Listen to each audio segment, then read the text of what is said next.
The great storm of 2025. What awaits us? We are about to undergo a radical transformation in the coming years. To understand this, I want to share an experience that changed my perception. Many things that surprised me only did so because I had never witnessed anything like them in my life, even though they were recurring events in history. It all started in 1971 when I worked on the trading floor of the New York Stock Exchange. That year, under Nixon's administration, the United States abandoned the gold standard, declaring that the dollar would no longer be convertible into gold. This should have caused a collapse, but surprisingly, the market went up.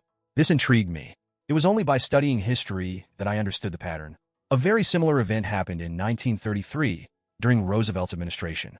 This historical connection made me look deeper into economic and social cycles. For example, what happened in the 1930s with depression, wars, and zero interest rates was repeated in 2008. Studying these cycles was crucial so that during the 2008 financial crisis, I knew how to act and capitalize on the situation. Throughout my life, three major phenomena, never before seen, began to unfold and forced me to seek answers in history. Massive debt and money creation. We are living in a period of extreme indebtedness and large-scale money printing, raising questions about the sustainability of reserve currencies and their cycles of rise and fall. Internal political conflict. The polarization between left-wing and right-wing populists is growing. This tension reached its peak during events like January 6th in the United States. This dynamic mirrors what happened in other historical moments of political crisis. Conflict between global powers. China's rise as an economic and military power, rivaling the United States, is transforming the world order. In addition to these factors, I realized that two other historical elements have frequently changed the course of humanity. Natural events.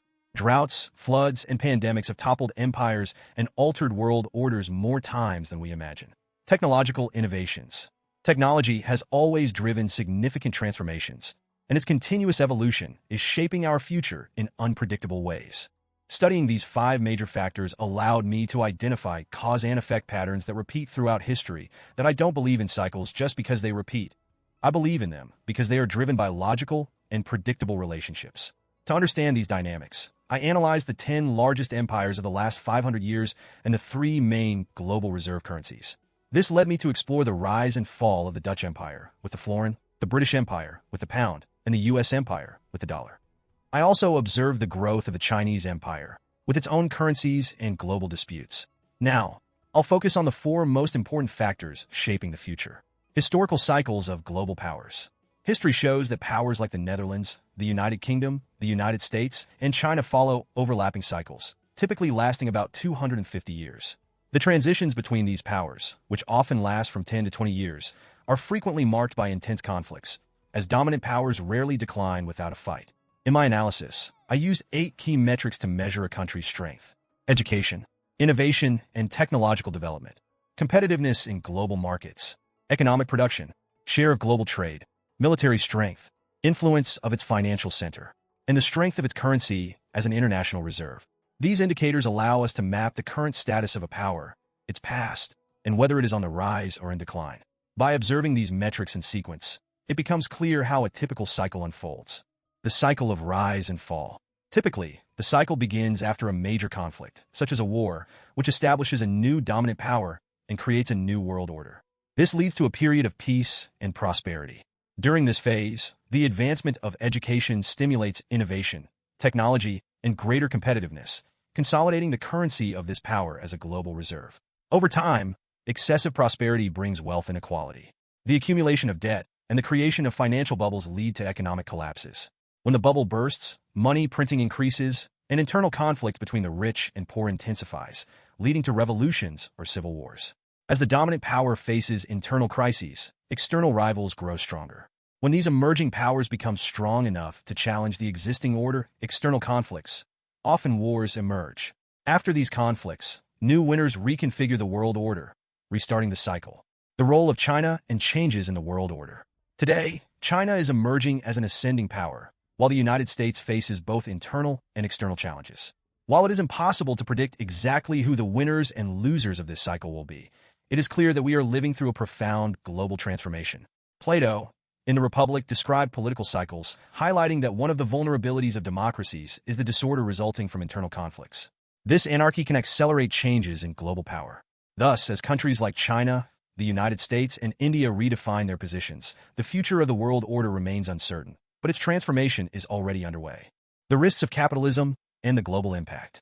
Capitalism faces its greatest challenges when wealth and opportunity inequality grow to the point of generating social and political tensions. This poses a direct risk to democracy. In the 1930s, for major democracies, Germany, Italy, Spain, and Japan transformed into autocracies due to these pressures. Although both systems, democratic and autocratic, carry their risks, we must preserve fundamental values such as equality of opportunity, creativity, the rule of law, and civility. Without these pillars, we face severe dangers, including conflicts. India as an emerging power. Today, India has the greatest global growth potential, similar to what China presented in 1984. The country is undergoing massive reforms, advancements in creativity, and economic development. Despite internal challenges, such as religious tensions involving its Muslim population, these obstacles should not hinder its progress. Historically, countries that remained neutral in major conflicts were the ones that prospered the most, often even more than the winners of the wars. With the current clash between the United States, China, and their allies, India and other non-aligned countries are well-positioned to benefit economically and politically. Regions of prominence in global growth. In addition to India, other regions are emerging as key players. Asian countries. Nations such as Indonesia, the Philippines, and Vietnam are playing significant roles on the global stage, with Singapore as a strategic hub. Middle East. Gulf countries are accumulating wealth and redistributing resources strategically, becoming centers of talent and innovation. India. Adopting a structured growth approach with an autocratic model that operates similarly to a corporation, India demonstrates competitive leadership in a dynamic global environment. Conflicts and cyclical changes. Historically, conflicts arise from the desire for expansion, a force difficult to contain. Today, we face structural challenges similar to those of the 1920s, when major technological advances coexisted with growing debts and deep inequalities. Productivity as a driver of change. Productivity has always been a central factor in economic growth, but we are now entering an era where emerging technologies can be used both to drive the economy and as weapons in conflicts. We need to reorganize how we redistribute wealth, educate future generations, and address social divisions.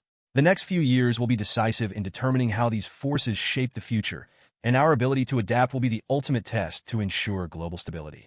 Future challenges. Wealth, debt, and resources. The future will bring many challenges to overcome, and we must hope that violence will not be the path. Even without armed conflicts, issues such as the redistribution of money and opportunities will require significant debates and adjustments. If we don't fight on historical battlefields for natural resources, we will be fighting over social issues, structures, and beliefs. However, the fight for resources will still be a reality. The growing global debt is a clear example. We are operating as if accumulating debt is sustainable, but history proves that it's not possible to elevate living standards indefinitely through borrowing. As debts rise, so do wealth inequalities, value conflicts, and reactions against social controls, creating new points of tension. At the same time, in the next 5 years, we will likely experience a productivity miracle, but also a temporal distortion, characterized by disorder and radical transformations in several areas. Elections, which may intensify social divisions. Geopolitical conflicts, rising international tensions. Climate change, an expensive issue that demands urgent solutions. Technological advancements, which can either propel humanity forward or be used as weapons. Global debt and its consequences. The accumulation of debt, both in the United States and in the other 182 indebted countries, is unsustainable. Historically, the increase in debt relative to income reduces consumption and leads to the need to print more money, which can generate inflation and distrust in the markets. The greatest risk arises when investors stop buying government bonds or, worse, begin selling them. With a growing deficit, the government needs to sell large amounts of bonds, but demand depends on attractive returns. Without this, investors shift to tangible assets, such as stocks and gold, increasing economic volatility. The role of gold in the economic landscape. Gold has always been valued as money because it does not depend on obligations or future payments, possessing intrinsic value. In times of instability, it becomes a safe haven for investors, especially when other assets lose market confidence. With over $31 trillion in bonds in circulation, financial markets face a critical test. The redistribution of resources and the reevaluation of how we handle debt and productivity will be decisive factors for global balance in the coming years. The historical value of gold and the wealth gap. Historically, gold has been valued for its ability to preserve wealth and be transferred between countries. Nations that have prospered over time invested in tangible assets. The United States, for example, accumulated much of its wealth before both world wars, capitalizing on periods of stability. Today, we face a massive wealth gap. The current economic model intensifies these inequalities, especially at the end of economic cycles. When the government takes on debt to mitigate crises, as we've seen recently, sending money directly to families often surpasses income losses. This benefits domestic sectors but increases government debt, creating a classic end-of-cycle imbalance. With the misalignment between supply and demand for bonds, central banks step in, buying these bonds, a form of monetization that generates inflation. This pattern was evident in the 1920s when transformative technological innovations coexisted with unresolved structural issues of debt and inequality. The challenges of the present. Today, even with impressive technological advancements, we are spending more than we produce. The central question is, how long will investors continue to trust government debt? When they decide to abandon these bonds, the risk of a financial crisis will be imminent. This vulnerability is heightened in a context of populism and external conflicts. In a scenario where no one is willing to concede, tensions rise, making collaborative solutions more difficult. Technology and climate crisis. Opportunities and risks. Technological advancements bring both promises and dangers. We are at a critical point where technologies can drive productivity or be turned into destructive weapons. To address the changes these innovations bring, it will be necessary to reorganize the redistribution of wealth and opportunities. At the same time, the climate crisis presents enormous economic costs. Droughts, floods, and other natural disasters, along with the transition to a sustainable economy, demand resources that have not yet been properly accounted for in the global economic system. This is a structural challenge that affects governments and businesses alike. Debt and structural inequalities. The current capitalism has not been effective in allocating resources, exacerbating inequalities.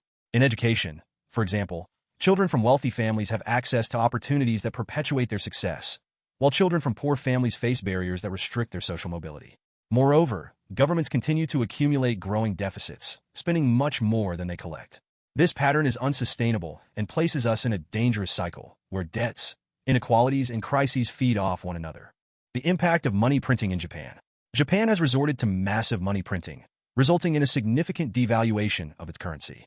Holders of Japanese bonds have seen a loss of about 80% of their purchasing power in local currency terms. This dynamic undermines market confidence and creates economic instability. In the United States, signs of tightening consumption are beginning to emerge. Debt service payments are increasing, while revenues remain stable or decline, reducing the government's ability to face future crises. The next economic inflection point. The greatest economic risk will occur when investors decide to sell bonds en masse. This will force the Federal Reserve and other central banks to intervene again by buying these bonds. If this situation coincides with the next economic downturn, which many predict in the next 4 years, the global financial system will face an extremely risky moment. Populism and global instability. The rise of populism around the world adds another layer of uncertainty. Both left-wing and right-wing populists often adopt rigid and extreme positions, prioritizing victory at any cost. This intensifies social and political divisions. The combination of populism, financial crises, and external conflicts creates a recipe for disorder. Urgent structural reforms are needed to contain these tensions and preserve stability. Challenges of capitalism and the need for change. While capitalism has driven innovation and prosperity, it presents critical flaws. The exclusive focus on profit does not direct resources adequately to areas such as education, healthcare, and climate change. For example, the costs associated with climate change are not being properly incorporated into the global economic system. This results in increasing losses and a lack of sustainable long-term solutions. In the United States, regional disparities reflect failures in the education system. As education is managed at the state and municipal levels, wealthier communities invest more in their schools, while poorer areas face severe limitations, perpetuating inequalities. The challenges of the coming years, 2023 to 2025. In the next 2 years, we will face interconnected challenges that will shape the future. China-US relations. Economic and geopolitical conflicts will continue to influence the global order. Financial crises. Rising debt and fiscal tightening will impact global consumption and investments. Technological advances. While they bring productive gains, new technologies can also be used as tools of destruction. Climate change. The costs associated with climate adaptation and natural disasters will pressure governments and economies. These combined factors create a scenario of volatility and uncertainty. Final reflections on the future. Despite the enormous challenges, there are also opportunities for innovation and transformation. The world is at a crossroads, and the decisions made in the coming years will determine whether we overcome these tensions or succumb to them. History teaches us that crises are moments of transition. They can pave the way for new world orders, new leaders, and new systems. It is up to us to decide whether this moment will be one of reconstruction or collapse. Did you like this video? Then give it a thumbs up, subscribe to the channel for more content like this, and comment below with your thoughts on the challenges and opportunities the future holds. Your opinion is very important.